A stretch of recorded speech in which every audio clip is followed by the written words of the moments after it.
حسین صاحب سے ہمارا مکمل قطع تعلق ہے۔ ہم دوستی نبھانا بھی جانتے ہیں اور دشمنی کا قرض اتارنا بھی۔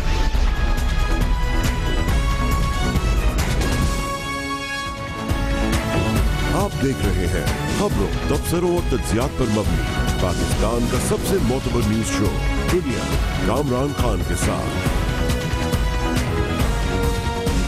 السلام علیکم، میں ہوں کامران خان۔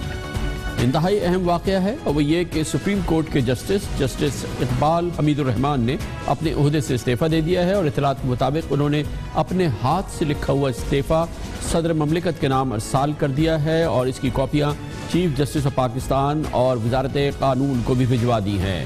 اسلام آباد ہائی کورٹ بار ایسوسی ایشن کے جنرل سیکرٹری کی جانب سے پچھلے پیر کو سپریم کورٹ کے جسٹس اقبال حمید الرحمان اور 11 روز قبل چیف جسٹس اسلام آباد ہائی کورٹ جسٹس انور قاسی کے خلاف سپریم جوڈیشل کاؤنسل میں ایک ریفرنس دائر کیا تھا، جس میں استدعا کی گئی تھی کہ دونوں جج صاحبان کو کام کرنے سے روکا جائے، اور اس کی بنیاد سپریم کورٹ آف پاکستان کا حالیہ دنوں میں آنے والا انتہائی اہم فیصلہ تھا۔ جناب جسٹس اقبال حمید الرحمان کو جنوری 2011 میں اسلام آباد ہائی کورٹ کا چیف جسٹس مقرر کیا گیا تھا، اور وہ 25 جنوری 2013 کو ترقی پا کے سپریم کورٹ کے پہنچ گئے تھے، جہاں پر وہ اس دن سے جج تھے، جس کے بعد سے اب تک جسٹس انور خان قاسی چیف جسٹس اسلام آباد کے عہدے پر فائز ہیں۔ جناب جسٹس امیر ہانی مسلم کی سربراہی میں سپریم کورٹ کی 3 رکنی بینچ نے ایک ماہ قبل اپنے فیصلے میں اسلام آباد ہائی کورٹ میں 2010 سے 2011 تک ہونے والی تقرریوں کو خلاف ضابطہ اور غیر قانونی قرار دیا تھا، اور اس کے بعد سے ان تقرریوں کا جائزہ لینے کے لیے اسلام آباد ہائی کورٹ کے سینئر ججز پر مشتمل 3 رکنی بینچ بنانے کا بھی حکم جاری کیا تھا، جو اپنا کام کر رہی ہے۔ سپریم کورٹ نے اپنے اس انتہائی اہم فیصلے میں جس کا براہ راست اثر جسٹس اقبال حمید الرحمان اور جسٹس انور قاسی میں پڑ سکتا تھا، کہا تھا کہ اسلام آباد ہائی کورٹ میں چیف جسٹس اور انتظامی کمیٹی نے خلاف ضابطہ بھرتیاں کی۔ من پسند بھرتیوں سے اداروں کا تشخص داغدار اور عدالتوں پر عوام کا اعتماد مجروح ہوگا۔ قواعد و ضوابط یا نظر انداز کر کے ہونے والی تمام تقرریوں کو فوری طور پہ ڈی نوٹیفائی بھی کیا جائے، یہ سپریم کورٹ نے اپنا حکم جاری کیا تھا، اور خالی ہونے والے عہدوں پر 45 روز کے اندر NTS کے ذریعے بھرتیاں کی جائے، یہ بھی سپریم کورٹ آف پاکستان نے کہا تھا۔ اس حوالے سے ہم نے اپنے پروگرام میں سن 2014 میں ہم نے تفصیل سے بتایا تھا کہ اسلام آباد ہائی کورٹ پہ ہونے والی تعیناتیاں، تقرریاں، اس میں بڑے پیمانے پہ ضابطوں کو نظر انداز کیا گیا ہے، میرٹ کی خلاف ورزی کی گئی ہے۔ اس کے علاوہ اسی پروگرام میں ہم نے اسلام آباد ہائی کورٹ پہ ہونے والی مختلف خریداریوں کے حوالے سے بھی سوالات اٹھائے تھے۔ اس پوری صورتحال پر، جو کہ انتہائی اہم اور غیر معمولی واقعہ ہے، اس پر ہم بات کرتے ہیں، اور اس کے لیے ہمارے ساتھ موجود ہے ممتاز قانون دان جناب شعیب شاہین، جو کہ ممبر بھی ہیں پاکستان بار کونسل کے۔ بہت بہت شکریہ شعیب شاہین صاحب۔ یہ بتائیے گا کہ ایک ہی واقعہ ہے، ایک ہی سپریم کورٹ کا فیصلہ ہے، سپریم کورٹ کے جسٹس اقبال حمید الرحمان نے اپنے عہدے سے استعفیٰ دے دیا، جبکہ جسٹس انور قاسی جو کہ اس وقت اسلام آباد ہائی کورٹ کے چیف جسٹس ہے، ان کا رد عمل اس حوالے سے سامنے نہیں آیا ہے۔ کیسے آپ جانچیں گے دو مختلف رد عمل کو؟ کامران خان صاحب، جو آپ نے فرمایا اور جو آپ نے پورا اس کی ڈیٹیل بتائی ہے، اس میں میں سمجھتا ہوں جی آواز آ رہی ہے میری آپ کو؟ جی آواز آ رہی ہے، آپ فرمائیے۔ جی جو میں سمجھتا ہوں کہ جس طرح آپ نے بیک گراؤنڈ بتایا ہے، اس کی روشنی میں سپریم کورٹ آف پاکستان نے 26 سپٹمبر کو جسٹس امیر ہانی مسلم صاحب کی سربراہی میں جو بینچ قائم تھا، انہوں نے اپنا فیصلہ سنایا، اور اس فیصلے میں ایک بہت اہم بات یہ کی کہ ان جج صاحبان نے ایبیوز آف اتھارٹی کی ہے۔ جب انہوں نے ایبیوز آف اتھارٹی کا لفظ استعمال کر دیا تو that is a judgement, that is the judicial pronouncement by the supreme court of Pakistan. جب جوڈیشل پروناؤنسمنٹ آ جائے تو under article 189 and 190 of the constitution یہ بائنڈنگ ہے آن آل دی کنسرن، خواہ وہ کورٹس ہیں، خواہ وہ انڈیویجولز ہیں، خواہ کوئی ادارے ہیں، خواہ وہ کوئی انسٹیٹیوشنز ہیں۔ اسی طرح ایک بڑی اہم بات اس کے اندر یہ ہے کہ صرف اس ججمنٹ کا ایفیکٹ خالی اقبال حمید الرحمان صاحب اور قاسی صاحب پہ نہیں ہونا، بلکہ اس کے آفٹر ایفیکٹس بہت سارے آنے ہیں، کیونکہ یہ پہلا خطرہ ہے۔ جب میں پچھلے سال اسلام آباد بار کونسل کا وائس چیئرمین تھا جمالی صاحب جب ہمارے موجودہ چیف جسٹس آف پاکستان پہلی دفعہ یہ انہوں نے اپنا حلف لیا ایز چیف جسٹس آئے تو وہاں ہم نے اپنا فنکشن کرایا ان سے، تو انہوں نے ہم نے مطالبہ کیا، ہم نے کہا جی ہم یہ کوئی بھی کمپلینٹ جو ہے ان نوٹسڈ نہیں رہنے دیں گے اور ہم اگینسٹ دی اینی ایڈوکیٹ۔ آپ یہ فرمائیے گا شعیب صاحب کہ یہ اس معاملے میں اب یہ معاملہ سپریم جوڈیشل کاؤنسل میں ہے، تو ہو سکتا ہے کہ جسٹس انور قاسی نے کہا ہو کہ وہ انتظار کریں سپریم جوڈیشل کاؤنسل اس بارے میں کیا کہتی ہے۔ اقبال حمید الرحمان صاحب نے فیصلہ کیا کہ یہ ان کے ضمیر کے لحاظ سے شاید یہ مناسب عمل نہیں ہوگا کہ وہ سپریم کورٹ کے جج رہیں، تو ہو سکتا ہے انور قاسی صاحب نے سوچا ہو کہ سپریم جوڈیشل کاؤنسل کا فیصلہ آنے دیں۔ دیکھیں پہلی بات تو یہ ہے کہ he was a very honorable man۔ جو جسٹس اقبال حمید الرحمان کا یہ فیصلہ ہے کہ جو اس نے اپنے آپ کو ریسپیکٹفلی اور بڑے احترام کے ساتھ اپنے آپ کو الگ کر لیا، اسی طرح ہی مثال قائم ہونے چاہیے باقی قاسی صاحب کی اور باقی ججز کی جن کے خلاف ریفرنسز فائل ہو چکے ہیں۔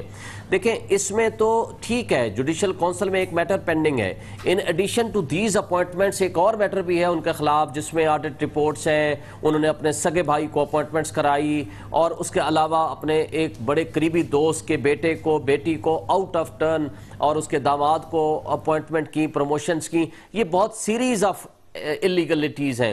لیکن کویسچن یہاں یہ ہے کہ جب ایک ہی ججمنٹ نے ایک سپریم کورٹ کے فیصلے نے یہ لکھ دیا ہے ابیوز آف اتھارٹی، اس کے بعد جو جج صاحب ریزائن کر کے چلے گئے ہیں تو دوسرے جج صاحب on the same issue, on the same pattern, on the same allegations, ان کا برقرار رہنا اس عہدے پہ اس کی کوئی معنی نہیں رکھتا، کیونکہ اس کی وجہ یہ ہے کہ 209 کے تحت تو جوڈیشل کونسل دیکھیں نا 209 میں تو ایویڈنس ریکارڈ کرے گی جوڈیشل کونسل، نوٹس ان کو ہو چکے ہیں، فائنل شو کاز نوٹس بھی ہو چکا ہے، لیکن مسئلہ یہ ہے کہ اس میں تو اب ایویڈنس کی ضرورت نہیں رہی۔ اچھا یہ بتائیے گا کہ اس معاملے میں جب سپریم کورٹ نے اپنا فیصلہ جو دیا ہے، لیکن سپریم کورٹ اس سے زیادہ اتھارٹی ایکسرسائز نہیں کر سکتا یا chief justice of Pakistan exercise authority نہیں کر سکتے کہ وہ ان جج صاحبان سے کہیں یا ان کو معطل کر دیں یا ان کے خلاف کوئی ایکشن کریں؟ میں صرف معلومات کے لیے پوچھ رہا ہوں، اختیار ہے چیف جسٹس آف پاکستان کے پاس؟ دیکھیں آپ کو یاد ہوگا افتخار محمد چودھری صاحب کا ریسنٹ فیصلہ جو آیا تھا 2010 والا 2007 والا بلکہ اس کی کنٹینیوٹی میں، اس میں یہی ایشو ڈسکس ہوا تھا۔ انہوں نے کہا تھا کہ 1970 کے جو رولز تھے جس کے تحت کوئی گورنمنٹ جو ہے وہ سسپینڈ کر سکتی تھی، بلکہ جوڈیشل کونسل نے بھی سسپینشن کا آرڈر کر دیا تھا، ان کو کام سے روک دیا تھا، وہ رمدے صاحب نے جو ججمنٹ دی تھی اس میں انہوں نے کہا تھا کہ جج آف دی سپیریئر کورٹ کو آپ سسپینڈ نہیں کر سکتے، وہ رولز الٹرا وائلیز ڈکلیئر کیے۔ جب وہ ایک کنفرم جج ہو جائے گا، دو اس کے آپشن ہیں ان کو فارغ کرنے کے، ایک یہ ہے کہ وہ خود ریزائن کر دیں، دوسرا آپشن یہ ہے کہ وہ 209 کے تحت پروسیڈنگز ہوں۔ 209 جو ہے کانسٹیٹیوشن کا وہ آرٹیکل، اس کے تحت جو سینئر موسٹ جج ہے سپریم کورٹ کا اور چیف جسٹس صاحب ہیں اور تھرڈ جو سینئر موسٹ جج ہیں یہ بیٹھتے ہیں، اور ہائی کورٹ چاروں اب بلکہ پانچوں ہائی کورٹس کے جو دو سینئر موسٹ چیف جسٹس صاحبان ہوں گے وہ part of the judicial council ہیں۔ جی سمجھ گیا، سپریم جوڈیشل کاؤنسل میں یہ معاملہ ہے اور ظاہر ہے کہ وہاں پہ اس کا فیصلہ ہوگا۔ بہت بہت شکریہ جناب شعیب شاہین ہمارے ساتھ ہے۔ کمرشل بریک اور اس کے بعد ذکر کریں گے اہم معاملہ ہے اور وہ یہ کہ سپریم کورٹ نئے معاملے میں عدالتیں ایسے معاملے میں جس میں کہ سپریم کورٹ نے بہت اہم فیصلہ کیا، ایک اور اہم ادارے کے بارے میں، وہ نیب ہے، اور آج سپریم کورٹ نے اس کا ایک کلیدی اختیار جو ہے وہ سلب کر دیا ہے، یعنی کہ وہ اختیار جس کے ذریعے کرپشن کا ملزم لوٹی ہوئی رقم واپس کر کے دوبارہ ملازمت پہ جا سکتا ہے، یعنی والنٹری ریٹرن، اور آج اس کو معطل کیا سپریم کورٹ نے۔ اس حوالے سے ہم بات کرتے ہیں چھوٹے سے وقفے کے بعد۔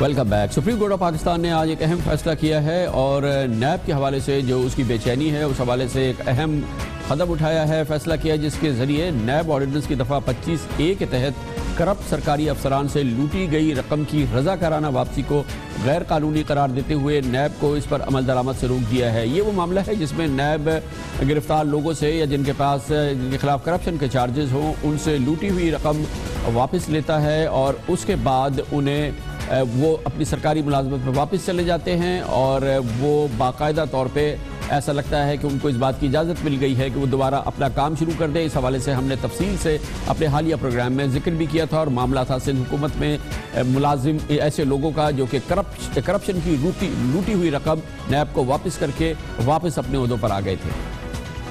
سندھ حکومت کی جانب سے سپریم کورٹ کو یہ بتا دیا گیا کہ سندھ میں 2001 سے لے کے اب تک 563 کرپٹ افسران نے لوٹی ہوئی رقم واپس کی ہے۔ ماشاءاللہ انہوں نے اپنی کرپشن کا اعتراف کیا، لوٹی ہوئی رقم واپس کی۔ اس رقم کو واپس کرنے کے بعد آ کے انہوں نے سندھ حکومت میں دوبارہ رپورٹ کیا، وہ واپس آ کے سندھ حکومت کے انہی عہدوں پہ لگ گئے ہیں، انہی جیسے عہدوں پہ لگ گئے ہیں جیسے اس سے پہلے لگے تھے۔ کیا آپ اس کا یقین کر سکتے ہیں؟ 100% یہ یقینی بات ہے۔ ابھی مزید معلومات حکومت سندھ کو دے گی کہ ان تمام افسران کو کہاں کہاں پوسٹ کر دیا گیا ہے، دوبارہ وہ اپنی نوکریوں پہ واپس آ چکے ہیں اور وہی مزے ہیں جو کہ اس سے پہلے وہ اڑا رہے تھے۔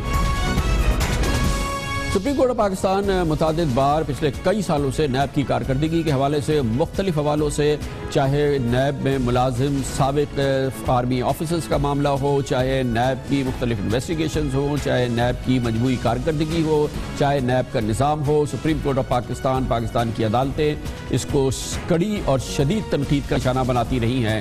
یہی نہیں کہ عدالتوں کو نیب کے حوالے سے شدید شکایات ہیں اور ان کے خیال میں نیب کا ادارہ مؤثر طریقے سے کام بالکل نہیں کر رہا ہے۔ پاکستان میں حکومت کو بھی اور سیاستدانوں کو، پارلیمنٹ کو بھی نیب سے یہی شکایتیں ہیں، حتیٰ کہ وزیر اعظم جناب نواز شریف نے بھی نیب کے حوالے سے پبلک کی عوامی سطح پر اپنی شکایت کا اظہار کیا۔ ایک نیب جو ہے وہ بھی میرا خیال ہے کہ اس کو اپنا کام زیادہ ذمہ داری کے ساتھ کرنا چاہیے۔ وہ معصوم لوگوں کو بھی جان بوجھ کے ان کے دفتروں میں، گھروں میں گھس جاتے ہیں اور وہاں جا کے جو ہے نا وہ ان کو تنگ کرتے ہیں، نہیں دیکھتے کہ یہ کیس جو ہے وہ صحیح ہے یا نہیں ہے، غلط کیسز کے اوپر بھی ہاتھ ڈالنے کی کوشش کرتے ہیں۔ یہ چیئرمین نیب کے نوٹس میں یہ بات پہلے بھی لا چکا ہوں، آئندہ اور بھی لاؤں گا کہ اس طرح سے لوگوں کی عزتوں کو اچھالنا، ناجائز کیسز کے اوپر ان کو پکڑنا اور پھر کام نہ کرنے دینا، سرکاری افسروں کو جو فیصلہ کرنے سے پہلے ڈرتے ہیں ان کو بھی اپنا ڈراتے اور ان کو بھی خوفزدہ کرتے ہیں، یہ بات ٹھیک نہیں ہے۔ یہ بھی بہت عام بات ہے کہ حزب اختلاف بھی نیب کی کارکردگی کے بارے میں انتہائی کڑا رویہ رکھتی ہے۔ حزب اختلاف کے اہم رہنما عمران خان ہوں، آصف علی زرداری صاحب ہوں، پاکستان پیپلز پارٹی کے قائدین ہوں، پارلیمنٹ کی دوسری جماعتیں ہوں، نیب کے حوالے سے ان کے تحفظات، ان کی شکایتیں، اس کا انبار لگا ہوا ہے۔ ایسا لگتا ہے کہ نیب سے عدالتیں بھی مجموعی طور پہ خوش نہیں ہیں، حکومت بھی خوش نہیں ہے، پارلیمنٹ بھی خوش نہیں ہے، تو کیوں نہ نیب کو تحلیل کر دیا جائے یا اس ادارے کو معطل ہی کر دیا جائے۔ اس کی کارکردگی کے حوالے سے اگر عوام میں بھی اسی قسم کی شکایات ہیں۔ آج کی سپریم کورٹ آف پاکستان کا یہ فیصلہ، اس پر ہم بات کرتے ہیں۔ اس کے لیے ہمیں جوائن کیا ہے پاکستان کے نامور سینئر قانوندان جناب خالد جاوید خان صاحب نے۔ بہت بہت شکریہ خالد جاوید صاحب۔ آج نیب کے حوالے سے سپریم کورٹ نے اس کا ایک اہم جو ایک اختیار تھا اس کو سلب کر دیا ہے، والنٹری ریٹرن والا اختیار کہ آپ کرپشن کی رقم واپس کر دیجئے اور اس کے بعد سندھ حکومت میں تو کم از کم اس کو فوری طور پہ ملازمت بھی ملتی ہے، اکثر اسی جگہ پہ چلا جاتا ہے۔ لیکن مجموعی طور پہ ہم دیکھ رہے ہیں کہ نیب کی کارکردگی کے بارے میں عدالتوں میں بہت شدید بدعنوانی ہے، بہت شدید آبزرویشنز آتی ہیں، سپریم کورٹ ہو جائے، ہائی کورٹس آ جائے۔ آپ اس بات سے ایگری کریں گے کہ اس معاملے میں ہم نے تحسین شاید ہی کبھی سنی ہو، کڑی تنقید کا سامنا ہے، عدالتوں کو شدید اعتراض ہے نیب کی کارکردگی کے حوالے سے؟ دیکھیے، جہاں تک نیب کی کارکردگی کا تعلق ہے اس پہ یقیناً کورٹ انڈیویجول کیسز میں جب حقائق پہ ایگزامن کرتا ہے ان پہ تو نظر یہ آتا ہے کہ کارکردگی ان کی اطمینان بخش نہیں ہے، اور حال ہی میں بہت سے ایسے کیسز میں نیب نے انویسٹیگیشن شروع کی ہے، ریفرنس فائل کیے ہیں، جو کہ پڑھنے سے نظر آتا ہے کہ یہ کسی بھی کورٹ میں سروائیو نہیں کر سکتے۔ لیکن جہاں تک آپ نے بات کی والنٹری ریٹرن کی، وہ ایک بہت بڑا سوالیہ نشان ہے نیب کے قانون پہ۔ یہ گو کہ 1997 کا جو احتساب ایکٹ تھا وہاں سے لیا گیا تھا، اور شروع میں شاید اس کا مقصد یہ تھا کہ یہ وائٹ کالر کرائم ہے، ان کو ثابت کرنا مشکل ہوگا، اور بیسک انٹرسٹ یہ ہے کہ اسٹیٹ کا جو پیسہ ریکور ہو جائے جو فائنینشیل لاس ہوا ہے. لیکن یہ ان ممالک میں یہ شاید والنٹری ریٹرن کا قانون کامیاب ہو سکتا ہے جہاں کرپشن ایکسیپشن ہو. ہمارے جیسے ملک میں جہاں نارم ہو اور ایک قومی المیہ کی حیثیت اختیار کر گیا ہو، وہاں یہ ایک لائسنس کے طور پہ اختیار کیا گیا ہے، استعمال کیا گیا ہے. اور بدقسمتی یہ ہے کہ کروڑوں کی کرپشن جو ہے وہ لاکھوں کی پلی باگین پہ آزادی سے ان کو چھوڑ دیا گیا. اسٹیٹ کا جو لاس تھا وہ بھی ریکور نہیں ہوا، اور گو کہ قانون میں یہ لکھا ہے کہ اگر کوئی پلی بارگین کرے یا والنٹری ریٹرن کرے اس کے بعد وہ سروس سے واپس نہیں آ سکتا. لیکن سپریم کورٹ کے سامنے ایک لمبی فہرست آئی ہے ان افسران کی جو قانون کی وائلیشن میں اپنی نوکریوں پہ واپس آ گئے، یعنی ایک طرح سے لائسنس ہے. لیکن خالد جاوید صاحب ایک تو یہ معاملہ ہے، یہ تو ایسا لگتا ہے کہ ایک اوپن اینڈ شٹ کیس ہے جس پہ کہ اعتراض بھی ہو سکتا ہے، لیکن مجموعی کارکردگی پہ بھی اعتراض ہے. نیب میں سابق فوجی افسران جو تعینات ہیں اس پر سپریم کورٹ کو بہت شدید اعتراض ہے. اس کے علاوہ ہم دیکھ رہے ہیں کہ حکومت کو بھی بہت شدید اعتراض ہے. وزیر اعظم عوامی سطح پر پبلکلی نیب کے خلاف آپ اگر اجازت دیں تو ایف آئی آر درج کرا چکے ہیں. کتنے سنگین الزام لگ چکا ہے نیب پہ وزیر اعظم کی جانب سے. تمام سیاسی جماعتوں کے رہنما آج چاہے عمران خان ہوں چاہے پیپلز پارٹی کے ہوں سب ان کو بھی تو یہ پارلیمنٹ جو ہے وہ خود ہی نیب کو تحلیل کیوں نہیں کر دیتی یا سسپینڈ کیوں نہیں کر دیتی یا نیا جنم کیوں نہیں دے دیتی، کیونکہ اتنا ٹارنش ہو گیا ہے اس کا امیج کہ بہت عجیب لگتا ہے کہ روزانہ جو ہے اس کے حوالے سے اس قسم کی بات سامنے آتی ہے. دیکھیے اگر سب سے پہلی بات ہمیں سامنے رکھنا ہوگا کہ بہت سے اراکین پارلیمنٹ ہیں ان کے اپنے کیسز نیب کے سامنے ہیں. محترم وزیر اعظم کی جو جماعت ہے اس کے حزب اختلاف کی جماعت کے تمام لوگ ہیں، تو ان کا کرٹیسزم اگر صرف اس لیے آ رہا ہے کہ نیب واقعی اچھی پرفارمنس کر رہی ہے تو وہ تو ایک نیب کی کارکردگی کے طور پہ لینا چاہیے. لیکن اصل مسئلہ یہ ہے کہ جو عدالتوں کی طرف سے غیر اطمینان کا اظہار کیا جاتا ہے وہ نیب کے لیے بڑی سوچنے کی بات ہے. اور نیب کی جو انویسٹیگیشن کا طریقہ ہے، جو سلیکشن کرنے کا طریقہ ہے کیسز کو، اور بڑا ڈسکریمنیٹری جو پروسیکیوشن کا طریقہ ہے، وہ ایک بہت بڑا سوال ہے. خالد صاحب میرے نزدیک تو یہ بھی بہت اہم ہے کہ ابھی جو آپ نے چند جملے کہے ہیں اس کا مطلب یہ کہ آپ کی اپنا تجربہ، آپ کی اپنی آبزرویشن بھی یہ کہہ رہی ہے کہ نیب درست اور 100% درستگی سے کام نہیں کر رہی ہے. ابھی آپ نے جو چند جملے کہے اس سے تو اس بات کا اظہار ہوتا ہے. جی بالکل، اگر آپ مجھ سے پوچھیں تو میں اس کی کارکردگی سے مطمئن نہیں ہوں، لیکن علاج یہ نہیں ہے کہ اس کو تحلیل کر دیا جائے، کیونکہ جو تحلیل کریں گے وہی قانون سازی کریں گے اور انہی کی اسکروٹنی کرنی ہے نیب کو. تو اگر کوئی نیا قانون بنائے تو کم سے کم اس میں وہ براڈ بیسڈ ہونا چاہیے اور صرف ان لوگوں کو اختیار نہیں ہونا چاہیے اپوائنٹ کرنے کا کہ جن کی خود اپنی اسکروٹنی ہونی ہے، کیونکہ وہ تو پھر ایسے اپوائنٹمنٹس کریں گے جو ان کے مفادات کا تحفظ کریں. یہ قومی مسئلہ ہے. بہت شکریہ جناب خالد جاوید ہمارے ساتھ تھے. کمر سے بریک اور اس کے بعد جی ہاں کرپشن کی رقم، لوٹی ہوئی رقم واپس کریں، نیب کو دے. اور سندھ حکومت اس بات کو آپ کو اتھارٹی دیتی ہے، اختیار دیتی ہے کہ آپ واپس آئیں، اور وہ ویلکم کرتی ہے آپ کو، دوبارہ آپ کی پوزیشن پہ لگا دیتی ہے. سندھ حکومت میں کرپشن اور میرٹ کا جو قتل ہوتا ہے اس حوالے سے ایک اور اہم معاملہ ہے. اس سے پہلے سپریم کورٹ نے سندھ پبلک سروس کمیشن کو اس کام کرنے سے روکا تھا. اب اطلاعات یہ آئی ہیں کہ خود سندھ حکومت نے تقریباً سندھ پبلک سروس کمیشن کو تحلیل کر دیا ہے. اس کی بات کرتے ہیں چھوٹے سے وقفے کے بعد.